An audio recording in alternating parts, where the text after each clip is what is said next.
So big boss നമ്മൾ season 8 71ാമത്തെ ദിവസത്തിന്റെ ഒരു ഷോർട്ട് റിവ്യൂയിലേക്ക് പോകാം. അപ്പം 10ാമത്തെ ആഴ്ചയിലെ ഡബിൾ എവിക്ഷൻ സത്യ, അതുപോലെ തന്നെ നമ്മുടെ തർഷികയുടെയൊക്കെ എവിക്ഷൻ ഒക്കെ കഴിഞ്ഞ് 11ാമത്തെ ആഴ്ച ബിഗ് ബോസ് ഹൗസിൽ തുടങ്ങിയിരിക്കുകയാണ്. ഈ ഒരു കൺവെയർ ബെൽറ്റ് എന്ന് പറയുന്ന വീക്കിലി ടാസ്ക് ഒക്കെ വരാനിരിക്കുന്നു. അപ്പോൾ ആദ്യ ദിവസം മൺഡേ 71ാമത്തെ ദിവസം നമുക്ക് പ്രത്യേകിച്ച് ഹൈലൈറ്റ്സ് എന്ന് പറയുന്നത് ക്യാപ്റ്റൻസി ടാസ്ക് തന്നെയാണ്. അതിനുശേഷം നമ്മുടെ പ്രൊവിഷൻ ടാസ്കും കാര്യങ്ങളും ഒക്കെയാണ് നടന്നത്. പ്രത്യേകിച്ച് അന്നത്തെ ദിവസം എടുത്തു പറയത്തക്ക സംഭവങ്ങളൊന്നുമില്ല.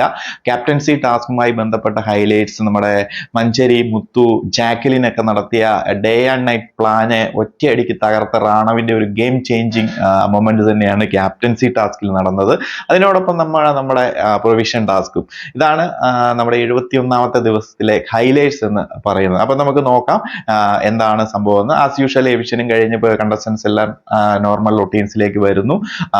അടുത്ത ദിവസത്തെ ക്യാപ്റ്റൻസി ടാസ്കിലേക്ക് വേണ്ടി എല്ലാവരും റെഡിയാകുന്നു. അതിനു വേണ്ടിയിട്ട് മഞ്ചരി, അതുപോലെ തന്നെ മുത്തുകുമാർ, ജാക്വലിൻ, ഈ ഒരു ടീം വളരെ പെട്ടെന്ന് അവരുടേതായ താല്പര്യങ്ങൾക്ക് വേണ്ടിയിട്ട് ഒരു കൂട്ടായ്മയാണ്. അവർ ആ താല്പര്യങ്ങൾക്ക് വേണ്ടിയിട്ട് ഒന്നിച്ച് നിൽക്കുന്നു. ചിലപ്പോൾ അവർ അങ്ങോട്ടും ഇങ്ങോട്ടും കാല് വരും, അത് വേറെ കാര്യം. അപ്പം ആ ഒരു വിശാലാണ് ഓപ്പോസിറ്റ് വരുന്ന ക്യാപ്റ്റൻസി ടാസ്കിൽ ഉള്ളത്. അത് നമ്മുടെ ജാക്വലിൻ, അതുപോലെ തന്നെ മുത്തുകുമാർ, വിശാലുമാണ് ക്യാപ്റ്റൻസി ടാസ്കിലേക്ക് വരുന്നത്. അപ്പൊ വിശാലിന്റെ കൂടെ നമുക്ക് അറിയാം അരുണ്, രഞ്ജിത്ത്, ജെഫ്രി, അതുപോലെ തന്നെ അൻഷിത, ഇവരൊക്കെയാണ് വിശാലിന്റെ കൂടെ നിൽക്കുന്ന ആൾക്കാർ. അതേപോലെ തന്നെ ജാക്വലിൻ, മുത്തു എന്നിവരുടെ കൂടെ നിൽക്കുന്നത് നമ്മുടെ മഞ്ചരി, അതുപോലെ തന്നെ സൗന്ദര്യ, റയാൻ, പവിത്ര എന്നിവരൊക്കെ തന്നെയാണ്. റാണവ് എങ്ങോട്ട് വേണമെന്നുണ്ടെങ്കിലും പോകാമെന്നുള്ള രീതിയിൽ നിൽക്കുന്നു.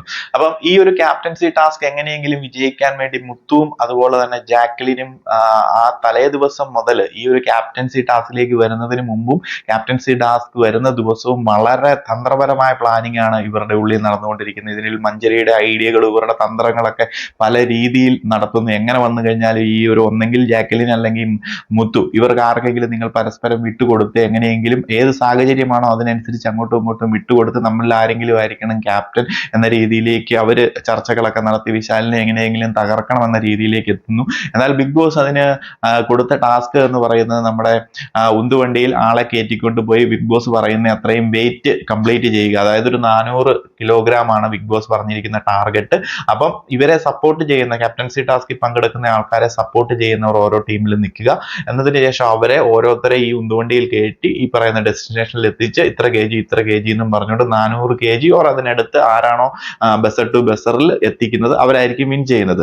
അപ്പം 4 പേര് നമ്മുടെ അൻഷിത, രഞ്ജിത്ത്, ജെഫ്രി, അരുൺ എന്നിവർ നമ്മുടെ വിശാലിനെ സപ്പോർട്ട് ചെയ്യാൻ എത്തുമ്പോൾ മുത്തുവിനെ സപ്പോർട്ട് ചെയ്യാൻ വേണ്ടിയിട്ട് മഞ്ചരി എത്തുന്നു. റാണവ് വിശാലിനെ സപ്പോർട്ട് ചെയ്തേക്കാം, ഇപ്പൊ തൽക്കാലം മുത്തുവിന്റെ കൂടെ നിൽക്കാമെന്നും പറഞ്ഞ് മുത്തുവിന്റെ കൂടെ നിൽക്കുന്നു. ബാക്കി എല്ലാവരും നമ്മുടെ സൗന്ദര്യ, അതുപോലെ തന്നെ റയാൻ, പവിത്ര എന്നിവരൊക്കെ, നമ്മുടെ ദീപക് എന്നിവരൊക്കെ നമ്മുടെ ജാക്വലിനെ സപ്പോർട്ട് ചെയ്യാൻ നിൽക്കുന്നു. ഇതിൽ ബിഗ് ബോസ് പറഞ്ഞിരിക്കുന്ന ഒരു കാര്യം, ഉന്തുവണ്ടിയിൽ തള്ളിക്കൊണ്ട് പോകുന്നതിന്റെ ഇടയിൽ വേണമെന്നുണ്ടെങ്കിൽ, ഡെസ്റ്റിനേഷനിൽ എത്തുന്നതിന് മുന്നേ ഇടയിൽ വേണമെന്നുണ്ടെങ്കിലും ഈ സപ്പോർട്ട് ചെയ്യുന്ന കണ്ടസ്റ്റൻസിന് വേണമെന്നുണ്ടെങ്കിൽ ഇറങ്ങി വേറൊരു ഒരാളെ സപ്പോർട്ട് ചെയ്യാനുള്ള അവകാശം അവർക്കുണ്ട്. അപ്പം പല രീതിയിലുള്ള തന്ത്രങ്ങൾ ഇത് വന്നതിന് ശേഷവും പ്ലാൻ ചെയ്യുന്നു.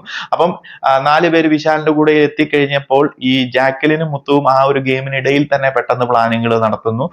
ഇന്ന പോലെ എത്തിക്കാൻ സാധിച്ചില്ലെങ്കിൽ ജാക്വലിൻ വിട്ടുകൊടുത്ത് 2 പേരെ വിട്ടുകൊടുത്ത് മുത്തുവിലേക്ക് എത്തിക്കുക, മുത്തു ഗെയിം കളിക്കട്ടെ എന്ന രീതിയിലേക്ക്, അല്ലെന്നുണ്ടെങ്കിൽ എല്ലാവരെയും വിട്ടു കൊടുത്തിട്ട് ഒരാൾ ഗെയിം ജയിക്കട്ടെ എന്ന രീതിയിലേക്ക് അവര് തിങ്ക് ചെയ്യുന്നു. പക്ഷെ ഇവര് തിങ്ക് ചെയ്യുന്നതിന് ഓപ്പോസിറ്റ് അപ്പുറത്തെ ടീമിൽ കാര്യമായിട്ടുള്ള ചിന്തകളോ കാര്യങ്ങളോ ഒന്നും അവർ നടത്തിയിട്ടില്ല. ബട്ട് റാണവാണ് അവിടെ ഒരു ഗെയിം ചേഞ്ചിങ് പാർട്ടായിട്ട് വരുന്നത്. റാണവ് അവിടെ നിൽക്കുന്നുള്ള കാര്യം ഇവർക്ക് അറിയത്തില്ല. പക്ഷെ റാണവും വിശാലും മുന്നേ തന്നെ ഒരു 30 seconds ടോക്കിനുള്ളിൽ അവർ ഡീൽ ഫിക്സ് ചെയ്തിരുന്നു. റാണവ് ഇപ്പുറത്ത് നിന്നെങ്കിലും ഫൈനലി എൻ സ്റ്റേജിലേക്ക് വന്നു കഴിയുമ്പോൾ റാണവ് വിശാലിനെ സപ്പോർട്ട് ചെയ്യുമെന്ന് ഓൾറെഡി പറഞ്ഞു കഴിഞ്ഞാൽ അത് ഇവർക്ക് അറിയില്ല. അപ്പം അത് വെച്ചുകൊണ്ടാണ് ഇവരുടെ ഗെയിം പ്ലാനിങ് എല്ലാം നടക്കുന്നത്. കാണുമ്പോൾ നമുക്ക് തന്നെ ചിരി വരും. കാരണം ഇവര് ഭയങ്കരമായിട്ട് പ്ലാൻ ചെയ്യുന്നു. ബട്ട് റാണ അവിടെ ഇല്ല എന്നുള്ള കാര്യം വിശാലിനും അറിയാം, വിശാലിന്റെ ടീമിലുള്ളവർക്കും അറിയാം, നമ്മൾ പ്രേക്ഷകർക്കും അറിയാം. എൻ സ്റ്റേജിലേക്ക് ഗെയിം ഒന്ന് മുത്തു ഹോൾഡ് ചെയ്യുന്നു. ജാക്വലിൻ കോട്ടെ എന്ന് പറയുന്നു. ജാക്വലിൻ നമ്മൾ ഫിനിഷിംഗ് സ്റ്റേജിലേക്ക് വരുന്നു. വിശാലും ഫിനിഷിംഗ് സ്റ്റേജിലേക്ക് വരുന്നു. ഫൈനലി നമ്മുടെ റാണവാണ് വരുന്നത്. റാണവ് ആരുടെ കൂടെ പോകും എന്നതിനെ അടിസ്ഥാനമാക്കിയിരിക്കും ഗെയിമിന്റെ ആ ഒരു ചേഞ്ചിങ് അല്ലെങ്കിൽ ടെസ്റ്റ് ചെയ്യുന്ന ഒരു മൊമെന്റ്സിലേക്ക് വരുന്നത്. റാണവ് നമ്മുടെ വിശാലിന്റെ കൂടെ കയറുന്നു. വിശാൽ വിജയിക്കുന്നു. അങ്ങനെ വിശാൽ ക്യാപ്റ്റൻ ആയിട്ട് വരുന്നു. അതുപോലെ തന്നെ ക്യാപ്റ്റന്റെ അധികാരങ്ങളും കാര്യങ്ങളും ഏറ്റ് ഗ്രൂപ്പിനെ എല്ലാം തിരിക്കുന്നു. അതുപോലെ തന്നെ നമ്മുടെ പ്രൊവിഷൻ ടാസ്ക് നടക്കുന്നു. ഷോപ്പിംഗ് ടാസ്ക് ആണ്. ഷോപ്പിംഗ് ടാസ്ക് കുഴപ്പമില്ലാത്ത രീതിയിൽ ബിസ്ക്കറ്റ് നമ്മുടെ നെറ്റിയിൽ വെച്ചിട്ട് തള്ളിക്കൊണ്ട് വന്ന് എടുത്ത് കഴിക്കുക എന്നതാണ് ഒരു ടാസ്ക് കൊടുത്തിരിക്കുന്നത്. അതിൽ ഏകദേശം 4000 രൂപ മാത്രമേ ഇവർക്ക് നേടാൻ സാധിച്ചുള്ളൂ. കാര്യമായിട്ട് 3-4 പേര് ഇത് താഴെ കളഞ്ഞത് കൊണ്ട് തന്നെ ഒരു നല്ലൊരു എമൗണ്ട് അവർക്ക് നേടാൻ സാധിച്ചില്ല. എന്നാൽ പോലും റിക്വസ്റ്റ് ഒക്കെ ചെയ്ത് 2-3 പ്രാവശ്യമൊക്കെ ട്രൈ ചെയ്ത് 4000 രൂപ കളക്ട് ചെയ്തിട്ടുണ്ട്. അതിന് പറ്റിയ രീതിയിലുള്ള ഷോപ്പിംഗ് അവർ നടത്തിയിട്ടുണ്ട്. നമ്മുടെ ദീപക്, അൻഷിത, പവിത്ര, റയ്യാൻ എന്നിവരുടെയൊക്കെ നേതൃത്വത്തിലാണ് കുക്കിംഗ് ടീം വന്നിരിക്കുന്നത്. മികച്ച രീതിയിൽ തന്നെ അവർ കൊടുക്കുമെന്ന് തന്നെ പ്രതീക്ഷിക്കാം. അപ്പം ഇതൊക്കെയാണ് ഇന്നലത്തെ ഒരു ദിവസം നടന്നിരിക്കുന്നത്. കാര്യമായിട്ടൊരു എന്റർടൈനിങ് രീതിയിലുള്ള സംഭവങ്ങളൊന്നും നടന്നില്ല. ആകെ നടന്നത് നമ്മൾ ഈ പറയുന്ന ക്യാപ്റ്റൻസി ടാസ്ക്, റാണവിന്റെ ആ ഒരു ടെസ്റ്റിംഗ് മൊമെന്റ് ഒക്കെയാണ് ഇന്നലത്തെ ഒരു ഹൈലൈറ്റ്സ് എന്ന് പറയുന്നത്. ഇന്നിപ്പം വീക്ക്ലി ടാസ്കുകൾ വരുന്നു. അതിന്റെ അപ്ഡേറ്റുകളും കാര്യങ്ങളും ഒക്കെ ഞാൻ തരുന്നതായിരിക്കും. അതുപോലെ തന്നെ റാണവിന് ചെറിയൊരു ഇഞ്ചുറിയും കാര്യങ്ങളും പറ്റിയ കാര്യം ഞാൻ ഓൾറെഡി അറിയിച്ചിട്ടുണ്ട്. അതുപോലെ തന്നെ ദീപക് പുറത്തേക്ക് പോയി എന്നുള്ള ഫേക്ക് ന്യൂസുകളൊക്കെ വരുന്നുണ്ട്. അതൊന്നും നിങ്ങൾ വിശ്വസിക്കാതിരിക്കുക. ഒന്നുകൂടി ഇതിനെയൊക്കെ ഒന്ന് കൺഫേം ചെയ്തതിന് ശേഷം മാത്രം ഒരു ഫൈനൽ ഡിസിഷൻ എടുക്കുക. അപ്പോൾ കൂടുതൽ അപ്ഡേറ്റുകളുമായി മറ്റൊരു വീഡിയോയിൽ കാണാം.